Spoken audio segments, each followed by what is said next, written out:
Jerod Mayo, former player for the New England Patriots, and this was his first season being the head coach. First season.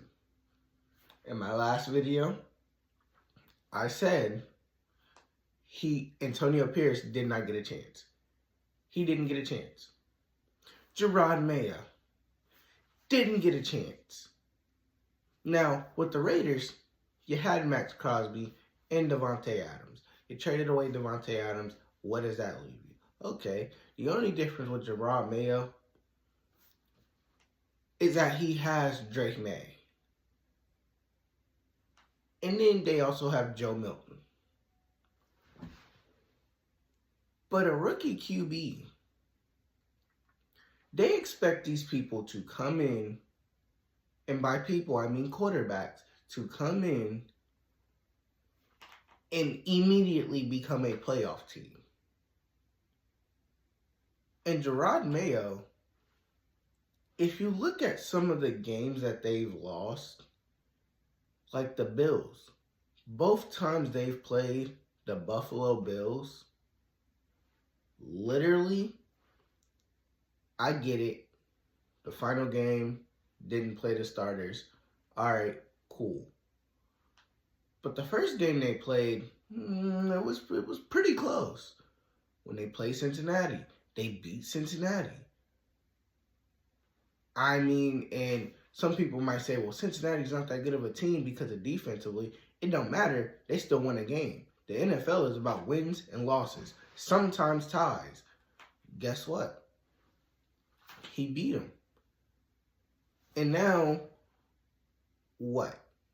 He got one season with the rookie QB, no real wide receivers, all like that. You know, Hunter Henry not really being a good tight end, not a top 10 defense, probably not even a top 15 defense, if we're being serious right now. But you got to give these guys time. That's like rookie QBs. You see what Carolina did. Carolina threw Bryce Young to the Wolves last year, picked up Andy Dalton, let Bryce Young get a chance, sat him behind Andy Dalton for just a couple of games. Just a couple of games.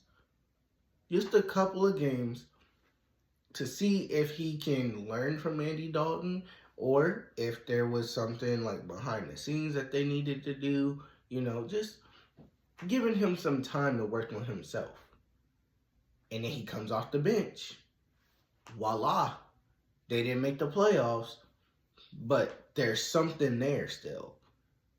There's something to be had. If you've seen what he did with Atlanta, or against Atlanta, I should say, he was lights out.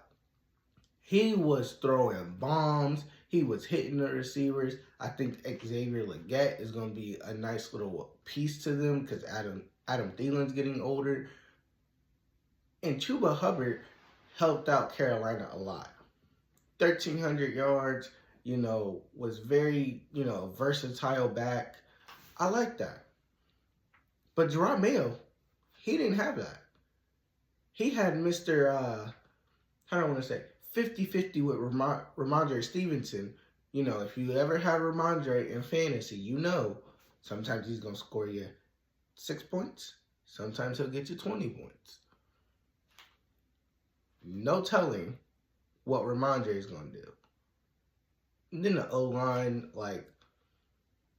they got some veterans at O-line, but there was nothing really there for Drake May.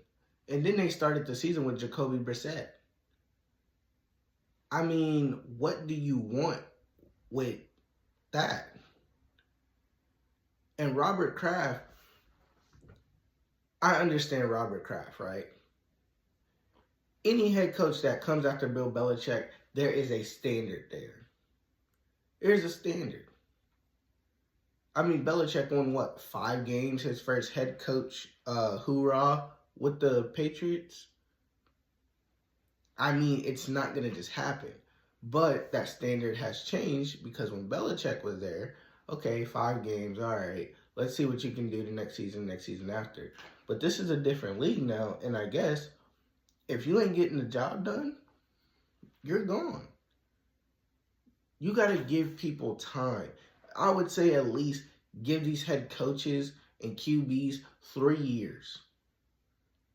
That's 3 drafts, 3 off seasons, 3 free agencies to do what they need to do to up this team. And then we do it. Now, unless you're the Jerry Joneses of the world, you know, and you're just going to do what you want, then I mean, it is what it is. But you got to give these people, these head coaches, QBs, time to develop. Because even Patrick Mahomes sat behind Alex Smith. What am I missing here? One of the top QBs in the league, Patrick Mahomes. Now, I get it, he's not in the MVP conversation, but he sat behind Alex Smith. Now, guys like Lamar and Josh Allen, there's a difference there, right out the gate. But, I mean, you give Josh Allen, James Cook, you give him a good O-line, you give him a good defense. I mean, he's going to prosper. The Ravens have a culture, you know, play like a Raven. So, therefore, Lamar came into a good situation, especially with Harbaugh being the coach. I mean, geez wheeze. Like, he came into a great situation. But if you're not a good franchise already, and the Patriots are, I look at them as like one of the historic teams in the league because of how many championships they have. So, you know, teams like the Cowboys, the Steelers, and the Patriots, I look at them as top-tier teams. Also like the 49ers. I look at them as top-tier teams. But the Patriots aren't that anymore. You don't have Brady, Gronk, Edelman. You ain't got Patrick Chung. You ain't got Super Bowl savior Malcolm Butler. You don't have those guys anymore. And I get it, you're trying to look for the next one. But that's not here or there. You got to give him a chance. And Jerod Mayo, you were screwed. And I wish you the best, man. I'm wishing you and Antonio Pierce the best. Because that's just screwed up. It is. And people want to win like right now. But that takes time. You know, I can't draft every single position and pick up every single position in free agency and change this whole look of the team. You can only do stuff like that in Madden. But it is what it is, guys. I will see y'all in the next video. Let me know what y'all think about Jerod Mayo.